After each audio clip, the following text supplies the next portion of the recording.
Hello, you're listening to Sending the Experts with Georgina Durrant. This podcast is all about teaching and supporting children and young people with special educational needs and disabilities, SEND.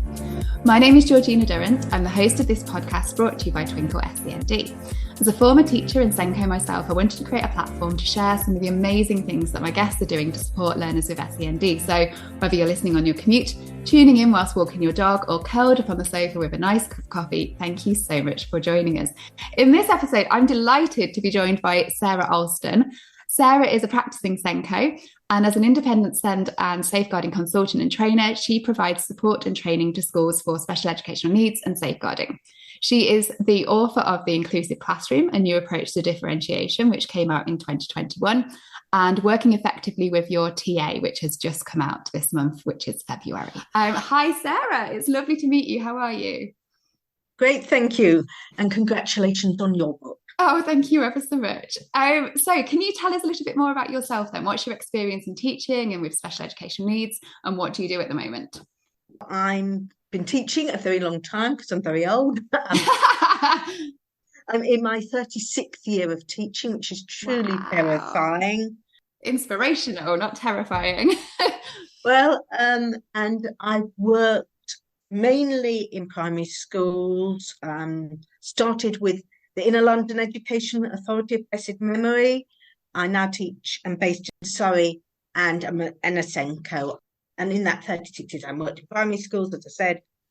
I worked in special needs units. I've done a range of teaching roles. I was an advisory teacher many years ago for history and geography. That feels in a previous lifetime. Real range of roles, teachers led on virtually everything across the primary curriculum, apart from technology or music. And anybody who's met me knows why not. And in, I think, 2015, I was in a position for various reasons that I needed to look again at what I was doing. And what are the things I really feel passionate about in education? And actually, it's about inclusion, it's about safeguarding, it's about special needs. I thought, actually, I'm going to focus on doing that. Brilliant. I looked at the thing of, headship. I've been a deputy. I thought, no, that what I want to do is go this way. And I was incredibly lucky. And I managed to set up my own companies, see inclusion and safeguarding. But also I managed to keep a part-time role in schools as a SENCO. Brilliant. And that has been really important. It means things have changed in schools. For example, in primary, all the changes in the teaching phonics, I understand that. Yes. But I also, although I'm primary, I'm done had a year where I did a day a week in a secondary, which was an amazing experience. I'm so lucky at this point in my career to be able to do something really new. I think you can see a primary and secondary practice link and where they're different. And I think that's been really important. So, I suppose the bottom line to what I do, I'm part-time SENCO, independent consultant. So I'm 2.5 days a week in school. Well, 2 days 1 week, 3 the other, because half days are. And then the remaining 8 days a week, I'm independent consultant trainer. Fantastic. That's wonderful. It sounds like you're still learning, like you say, going into everything, still learning and still, If you're not learning, you're not going to be able to teach effectively. People who say, I know it and learnt it, I think then you stop being able to travel with children on that journey. Yeah, because still open to new ideas and open to changes. I think that's brilliant. And just one thing that we touched on just before our Zoom call, you're actually dyslexic yourself, is that right? Yes, I have a diagnosis of dyslexia. I was diagnosed at 11 in the 70s. Nobody had ever heard of dyslexia. Oh wow. I'd spent 11 years of my life being told I was thick, lazy, or probably both. And my mum had a faith there was something else. Brilliant. That I wasn't thick, lazy. And the teacher became a special needs teacher. Did she? Wow. On the back of having, I'm one of 4 children, 3 out of 4 are dyslexic. Wow. And she was almost certainly dyslexic herself. I had this diagnosis. And for me, it gave me a word of why I found things more difficult. And that gave me the courage and the strength to go on. But why do I do what I do? It's one of my earliest memories in school, spelling tests. Oh, gosh. And that we were asked to spell words aloud. If you got the word wrong, you had to stand in your chair. Oh, my goodness. Wrong, again, you stood on the desk. The more I was asked to spell, the less I could. And I just remember it was just horrendous. And I was at school with who remember the horrendousness of the bullying. And that's just public humiliation, isn't it? And I am just, I don't think, I hope and believe that nobody would be doing that to a child now. But I don't want, I believe that we should be able, about us working with children as individuals, recognising then the needs, which may not be the same.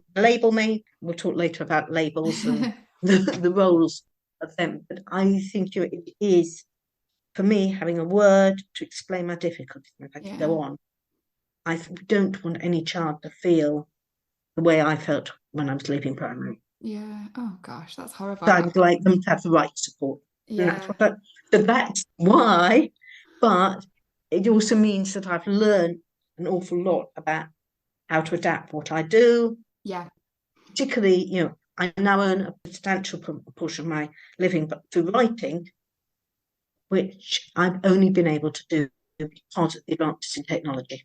Yeah. Being able to use things like read aloud on Word. Yeah. And being able to, and it's being able to keep that abreast and think, how do we support children? How do we listen to what their needs are, and how do we support them to make the difference?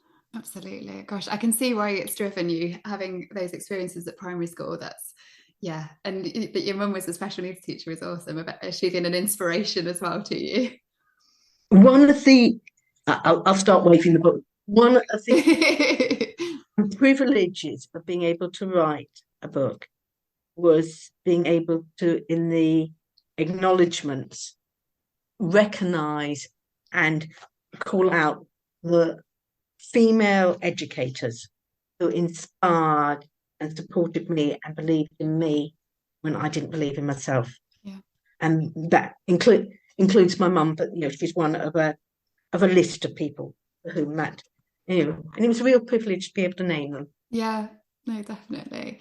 And so I'm going to actually give a special call out for two of ongoing in practice, who are Helen Borley, who is an amazing head teacher of a school in Cardiff Bay, and Alison Walsh, who's the head teacher of a school in Frimley, both of whom, without community support, I would not be here. Oh, wow. Brilliant. Those are the continuing practices. Yeah. For the rest of the list, you'll have to look at the book. Let's talk about your book then. So you've got two books now, but your first book, The Inclusive Classroom, you co-authored this with Daniel Sobel, and it's all about inclusion, obviously. Can you explain a bit more about the book and what inclusion means to you? Yeah, so the book goes I keep saying it in two halves. Halves implies equal portions, but two sections is better English. The first bit is about our vision of inclusion, and particularly the role or non-role of educational labels.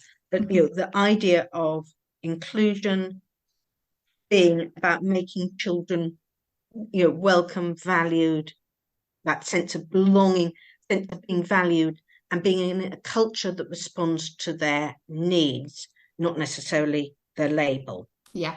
And the second section of the book says, well, how do we do it? And what we do is we work through 5 phases of the lesson, because so much of, it's called a new approach to differentiation. And it's part of it is an attempt to reclaim the word differentiation. Differentiation, a lot of it's come to mean endless worksheets, Yes. layered work. What we're saying is fundamentally differentiation is about small tweaks and adaptations, and that needs to be ongoing throughout the lesson. We Yeah. don't just drop in, differentiation in at the point when children are asked to do an activity. We need to think about the moment they come in, through the input and the instructions, through individual work, consider it looking at what it looked like in group work, and really importantly, the last 5 minutes of the lesson, Yeah. which get the Cinderella of the lesson. Of the lesson, it gets forgotten, and it's fascinating. You look at you're going online or you're going to bookshops. There are lots and lots of books on lesson starters, engaging to there is silence about that last 5 minutes. Yeah. That's a And very it's good that point. and that last 5 minutes, we're trying to pack huge amount in. We're trying to finish the lesson. We're trying to evaluate what we'll learn. We're trying to get the children safely out and us safely out to the next place. But actually, that sets up the last 5 minutes of your lesson is the first 5 minutes of the next lesson, or whatever the child's next going on. And those transitions are so key. So I suppose that's what the book's Yeah. about. That's so interesting what you said about differentiation, because I remember my teacher training, it was you plan a lesson and then it was like an add-on. It was told, and then just make sure you've got differentiated worksheets. Make sure you've got an extra one for some children and one for children who can manage this and can do a little bit more. And that was it. And that was all we had to do for differentiation. It's not enough, is it? But it was all you had to do and totally overwhelming. If you Yeah. were being asked to, I mean, I remember being asked, differentiate every lesson 3 ways and don't forget. Yeah. And a differentiate, I thought for a long time in school where we had what would now be called a high coin unit, um, communication interaction needs. At that point, was a unit to take children with disability, physical disabilities or autism, which didn't quite go together, but No. that was what the council did. With the result that in my class of 24, I had 8 children with statements, precursor EHCPs for autism and a child with a wheelchair user. And, I had children in old money working from a level 1 to a level 4. It was a year 3 class. And trying to differentiate Yeah, that's on huge. up-team worksheets, virtually every child would have needed their own worksheet. It was insanity. So it had to be finding a way that worked, that actually wasn't that. It was looking at how did we, and I say we, because I was working with a large team of TAs in that classroom, clearly, well, given the high level of need, it was, Yeah. It was necessary. but Yeah. it was necessary, but it was also created its own issues. But it was about finding a way to make it work. Yeah, that's so interesting, because you're so right about the differentiation and how important it is to make it for the whole lesson and not just to think about this one sort of activity that you then, and the kids know as well. I used to find as well the kids, it was never a good approach for children. They're not, they know that they've been given the worksheet that's not the higher level one or whatever you want to call it, and it's not great for self-esteem and for children's view of themselves. It also limits the children. Completely. We are saying you can only go here, Yeah. but actually, one of the things I feel that things that maths in primary is particularly, but there are issues with setting in second, but maths in primary, you on this table, therefore you do this. Actually, I really struggle with number, but I absolutely shine at shape and measure. Right. Yeah, that's so true, isn't it? That you can have different But strengths in maths in itself. Yeah. actually, I really struggle with the concept of division. A little girl at the moment really struggles with division as a concept. She's actually pretty good at adding and subtracting. Mm. Her problem is about as soon as we mix up language, we have worded problems. Yeah. She did actually say to me yesterday, I was like, wow, but it when you put words into maths, you're tricking me because you're making it an English lesson. Yeah, that's so true. What are we testing them? Are we testing their ability to Mm. read? Yeah. And actually, I can do maths if you just give me calculations. And she's absolutely, but she can't, when you add the words, it confuses her twice. Yeah. It stops being maths as she's concerned. The difficulty is understanding the English. Yeah, gosh. Yeah, so not limiting kids is really important as well then. Yeah. I'm back in school next week. She and I need to have a think about what we do about language and maths lessons. Yeah, definitely. So why is inclusion so important? Why did you decide to write this book then? Why is it so important to you? And why is it important in general? Why is inclusion so important? I think I'm a liberal Jew. My religious faith, this is when you don't expect it to go. My religious faith has always been about social justice, yeah, equality, going back to that list of women educators. Yeah. Number one of them is Rabbi Julia Neuberger, who was my rabbi when I was 9 and showed me, taught me, demonstrated me, because I was a woman, there was nothing that didn't stop me doing something. She was the first woman rabbi with her own congregation in the United Kingdom. So what a role model. And it's about those justice for all and people being seen as people. It's that difference between equality, giving everybody the same, and equity, where we're giving people what they need. And so that sort of part of it. Another step was when I got a job with the title Head of Inclusion. And again, my mother, I said, well, what is a head of inclusion? And I explained that I was leading on special needs and children, Gypsy Roma Traveller. We had a big Gypsy Roma Traveller population in school, children with English as an additional language, children who had open to social care, all these different groups. You're not ahead of inclusion, you're ahead of preventing exclusion. I love that. And I thought, you wouldn't have figured it on a lanyard easily, but a much better title. And that, I think, it's part of actually why I went into teaching, is because I believe passionately in the value and importance of every child and providing them with the right support for them to be able to meet their potential and be the best them they can. They're not all going to be the same, but we need to give them the right support. And part of that is an opportunity to be engaged and involved in learning, and for as many children as possible within a mainstream setting. I'm not against special schools. Mm-hmm. I think they have some children that is the right placement. And one of the things is providing children with the best place they can learn. Brilliant.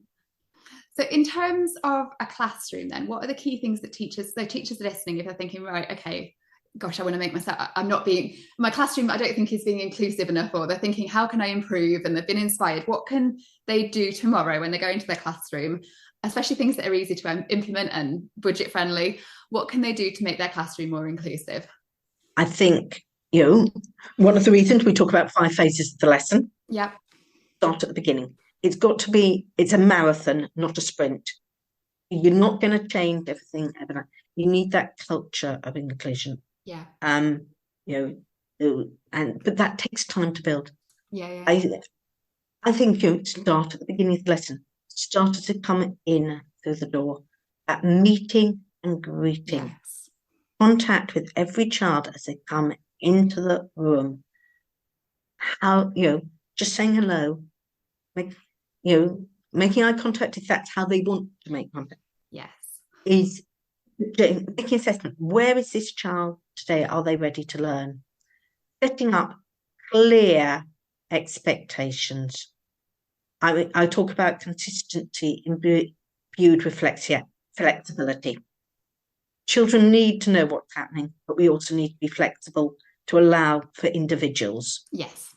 One size fits. So I think absolute key thing, if you're going to make the more you can make visual, the better. Mhm. How often will we list to children a list of instructions? I need you to do this, this, this, and this. Well, I mean, it always, fascinates me. You get the speech and language report. This child needs to work on using 1 and 2 information word carrying instructions. And the teacher then proceeds to give them 5. Why they can't do it? Absolutely. Make it visual. Write it down. What we want them to do. You've got your regular instructions. I need you to get out your pencil, get your book, write the date. Put it on the board.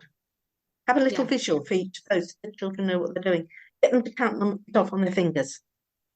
I want you to do these 4 things. Have you done 4 things? Great. Now we can do the next step. How many of us, we need the list. If we go to the supermarket without a shopping list, I know I may be talking, there may be people out there who can do it. I can't. Without a list, I'll come back with rubbish, and I still don't have any toilet roll. I'm the same, absolutely. Especially if I go to Aldi or Lidl in the middle aisle, then I've come back with loads of stuff from middle aisle, like slippers, hot water bottles, a lot, but none of the actual stuff that I needed to cook. Exactly, and I think we make this. So it's putting in those real basics and accepting that for different children it needs to be different. Yeah, and it's starting them off on, they're not on the back foot when they start the lesson, then are they? Because if they forget the instructions, they find it difficult to remember how to get themselves organised and what those things are. They're already behind, aren't they? Before the lesson's even started, they're already flustered and already not at the same level as their peers. And I would say one of the other things that goes with that is think about what is the learning and what is the admin. Yes. How often do we ask children to write the date, a learning intention, a title, this, that, and the other? And if you're struggling with your learning, how often is that all they do? And that's so actually, do we need to do that bit? No. I remember when I was at school having a design and technology teacher, and for some reason, every single lesson we had to draw the border on this piece of paper. No matter what, we had to draw a border, and it was the rule. And to this day, I have no idea why this border needed to be on there, but it had to. But I used to find it quite stressful getting my ruler straight and getting it all neat and wanting it to be perfect. And there was literally no point to it, Sarah. I have no idea why I did it. I learned nothing. But there will be some children for whom they never got to the learning because they spent the time on the border. Yeah, I was one of them probably, because I wanted to make sure it looked beautiful and that I was doing the right thing. That used to cause a bit of stress for me at the start of the lesson, which was completely unnecessary stress because it wasn't to do with the learning. And it goes on with things like I think the classic one is always when people teaching graphs. What is the purpose of the graph lesson? Is it to draw a graph? Is it to put data on a graph? Or is it to interpret the data? Very good point. If it's to draw the graph, get the child to draw the graph. But if it's to put data on, they don't need to draw the graph. No. If it's to interpret the data, they don't need to. But some children will never, ever learn to put the data on or interpret it because they never get. No, they never get to that part. Yeah. They're always just drawing the X and Y axes, and that's where they're getting up to. Yeah. And trying to get the numbers on the lines. And that's it. And so it's those kind of tweaks, making sure, and also remembering, I'm going to talk more about TAs in a bit, I hope. Yes. But, remembering that differentiation is not adult support. They're not the same things. Mm-hmm. And, that children need to be prompted for independence, not made to be prompt dependent. I like that. That's a good phrase, a good quote there, Sarah. Yeah, it's a tagline. Sounds very good.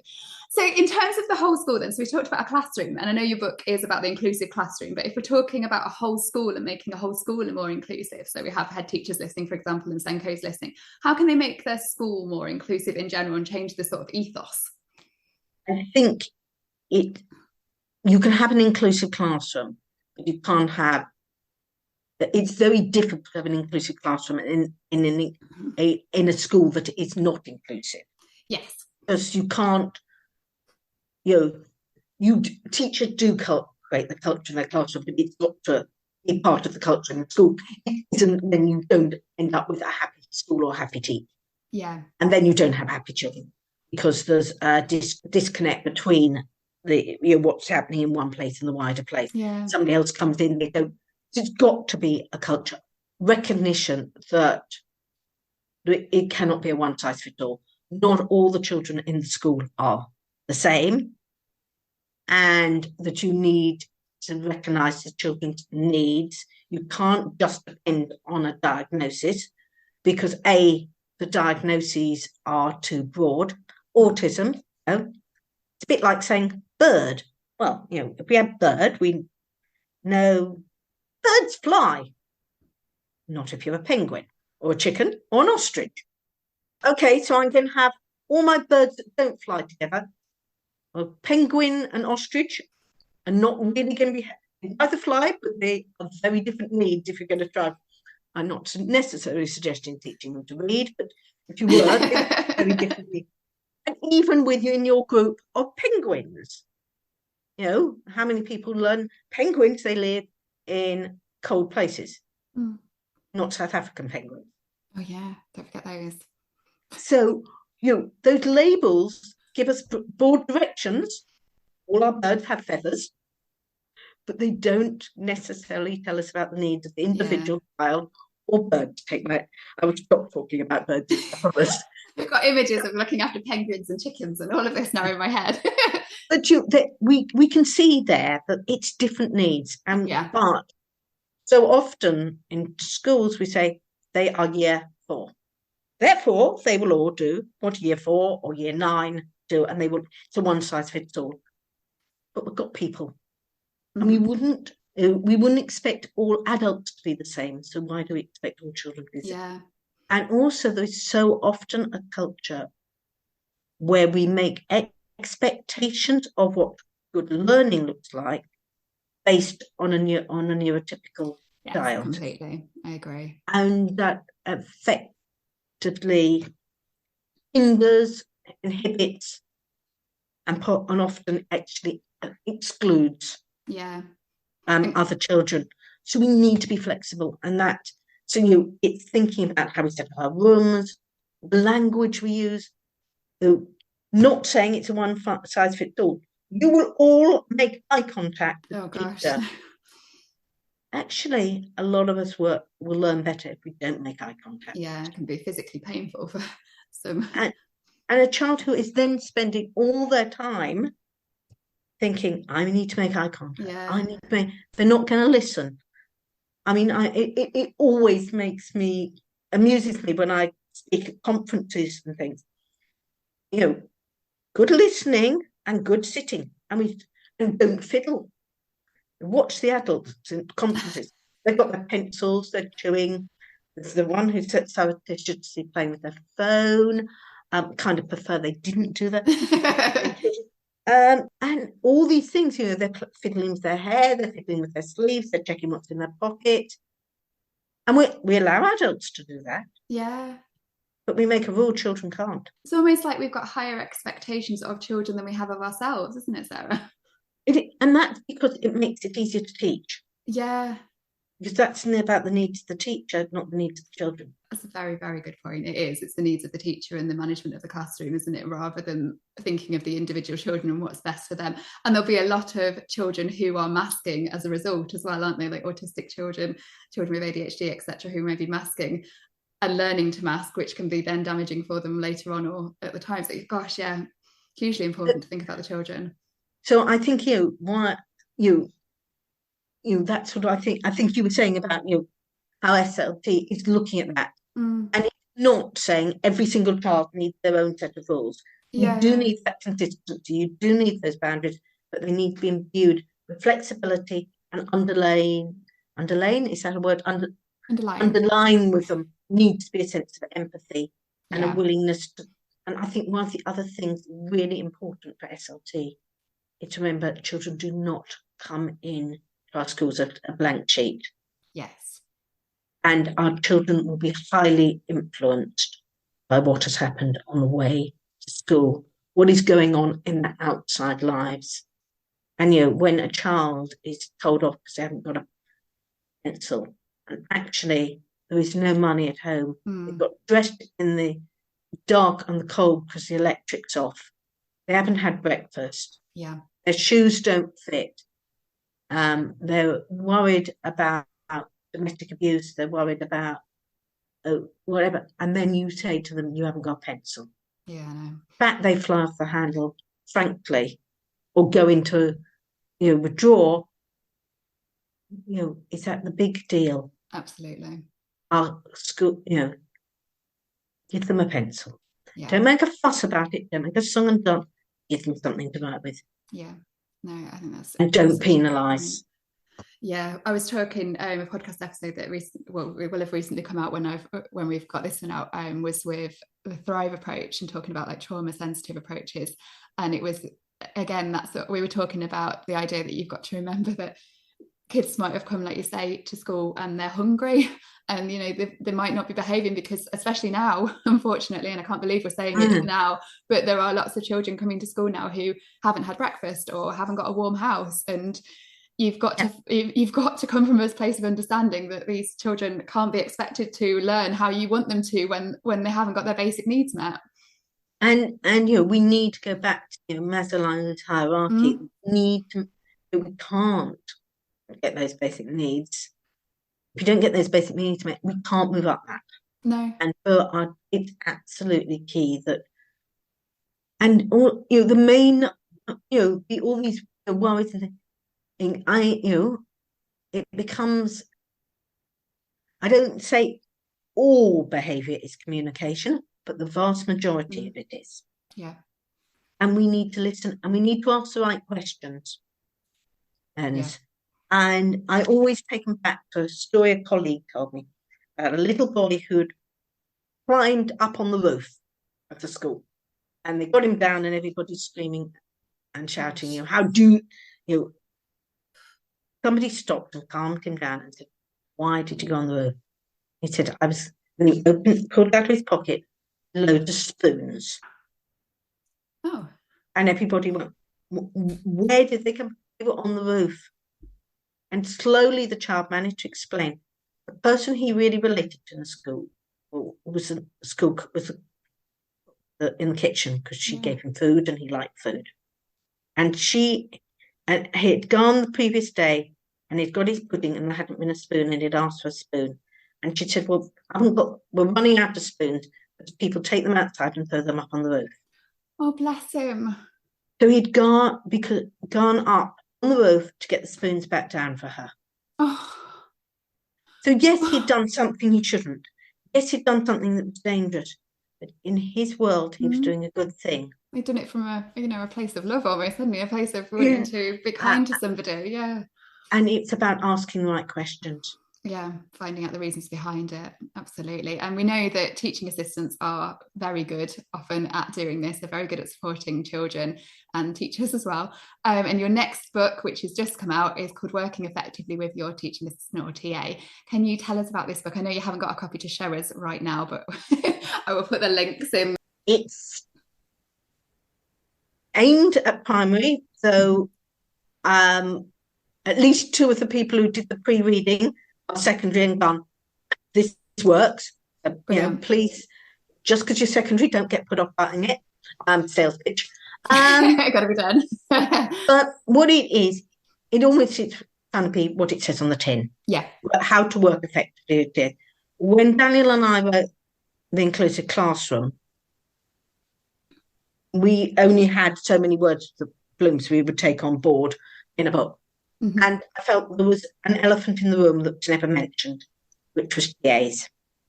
Because so often inclusion and differentiation is seen as related to adults. Mm. And for so many parents, teachers, school leaders, and EHCP is seen as synonymous with adults. And the default model for children with EHCPs is about adult support. And we've got a huge amount of really excellent, really academic, really good work from the MITRE project and increasingly for Education Endowment about working with TAs. But Mm-hmm. the vast majority of that is focused at school leaders. Yeah. There are a lot of books on how to be a good TA. And there's an absolute gap because the main people working with the TAs are teachers, and there's nothing for teachers. Mm-hmm. And particularly I feel for early career teachers, you have this person who's in your classroom, if you're lucky. You're supposed to be directing and organising. There's no guidance. But Yeah. 4 or 5 sentences of the DFE guidance, most of which say basically work with them. Nothing about how. Yeah, gosh, I remember it. You're giving me memories there of being a new teacher and having a teaching assistant. And not quite often they're older than you as well because you're a new teacher and there's that sort of awkward dynamic that you don't want to boss somebody or feel that you can like ask somebody to do something when it feels like they're more experienced than you and they have more knowledge of the children and more understanding of everything than you, and it feels the wrong way around. I remember finding it incredibly awkward and difficult and not having any guidance of how best to do it. Well, that's what I'm aiming to do. Yeah, so I should have had your book. That's what the book is aiming to do.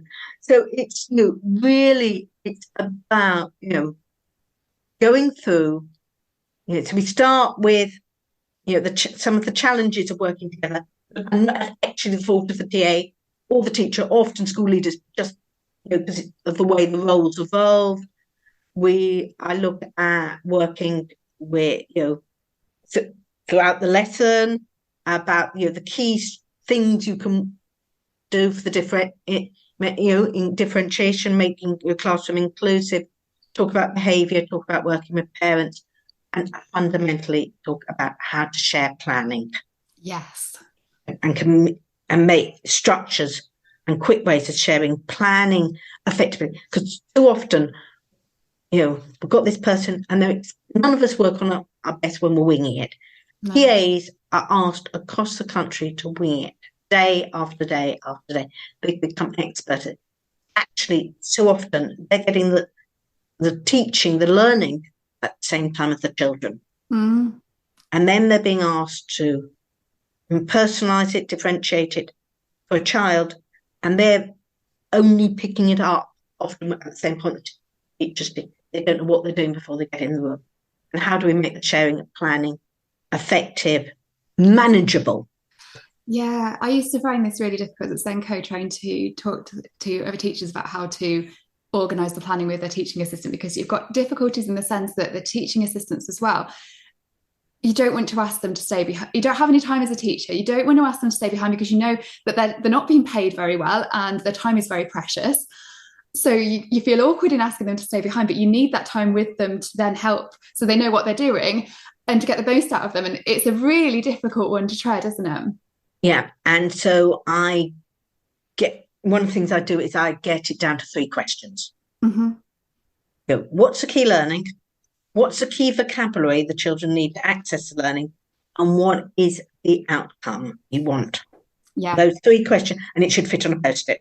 Brilliant. Yeah, because the other danger I remember doing it myself is then going over the top and sending too much to the teaching assistant, and they haven't got time to actually go through it, being like, this is my lesson plan, these are all the resources, this is what we're doing. And then it's been like, well, that's great, Georgina, but we don't have time to look at that. That's fair enough.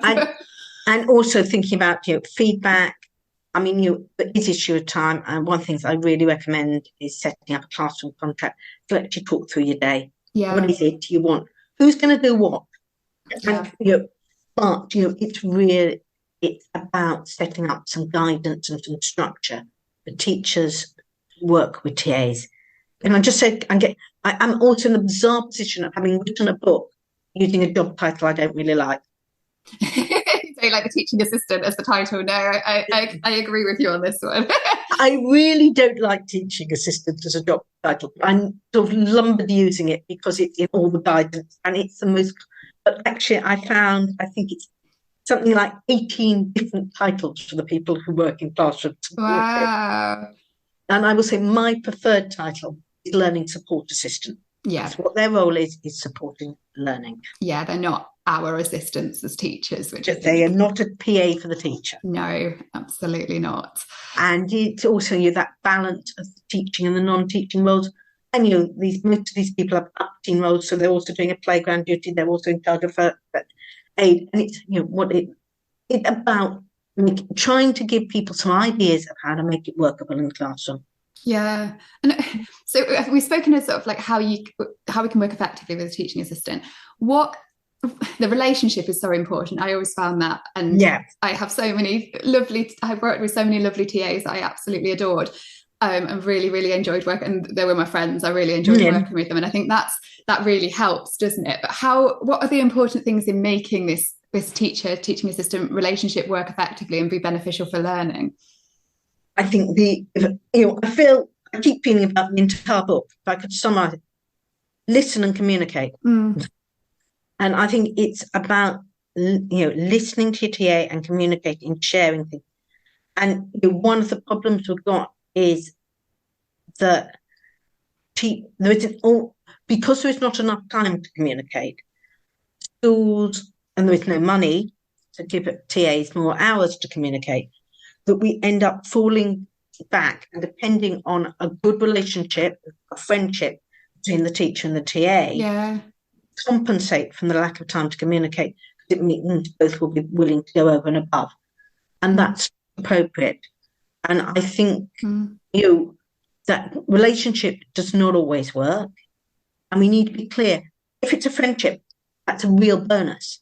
But actually, what's important is it's an effective working relationship, and that's really important. Because it needs to be an effective working relationship, but also that models for children what that looks like. You're teaching children through how you behave to each. I hadn't ever thought of that. That's really interesting. But it's not. They are learning how to interact with somebody else and how to work effectively with somebody else whilst watching you. That's brilliant. And so it is about making sure that we make that. We have to create that time. So I think that answered your question. I got slightly. It has. No, it has completely.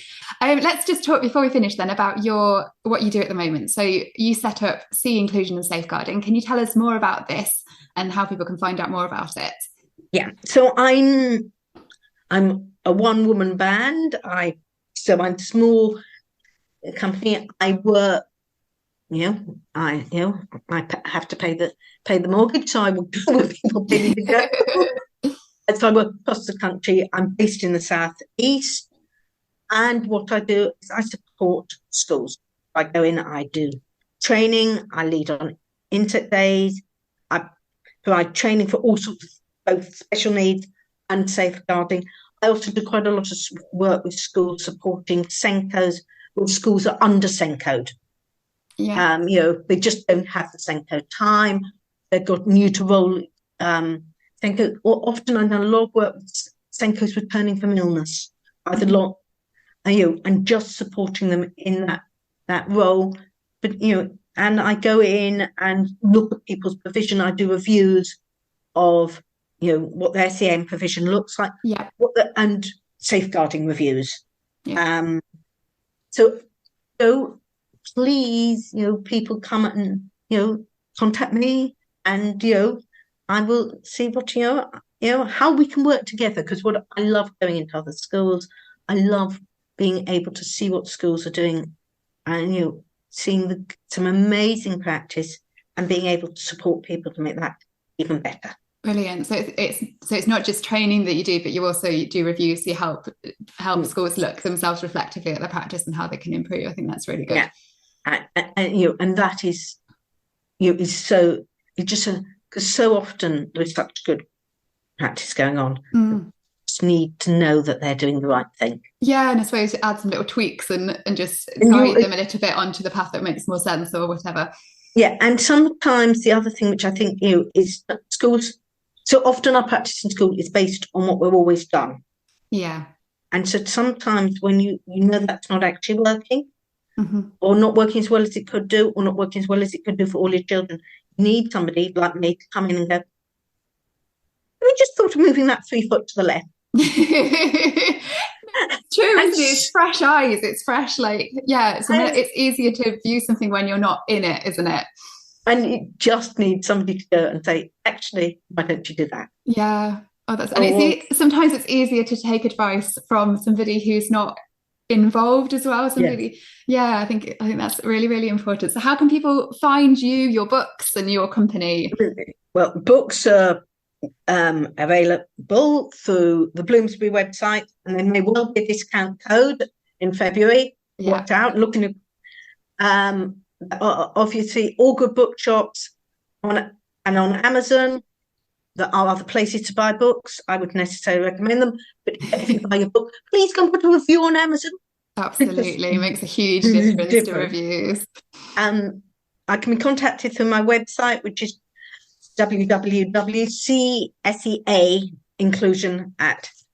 www.cseainclusion.co.uk. Twitter, assuming Twitter is still existing, Oh, at yes. C Inclusion. I'm just beginning to dip my toes into Mastodon, and I'm at C Inclusion at mastodon.social, and at LinkedIn as Sara Alston, and Facebook as C Inclusion and Safeguarding. Fabulous. And I will put the link to your website in the show notes below, so people will be able to find that both on YouTube and on the podcast. So then they'll be able to have a click on there and contact you if they need to, regarding some extra support. Thank you ever so much. You've been a brilliant guest. Really loved chatting to you.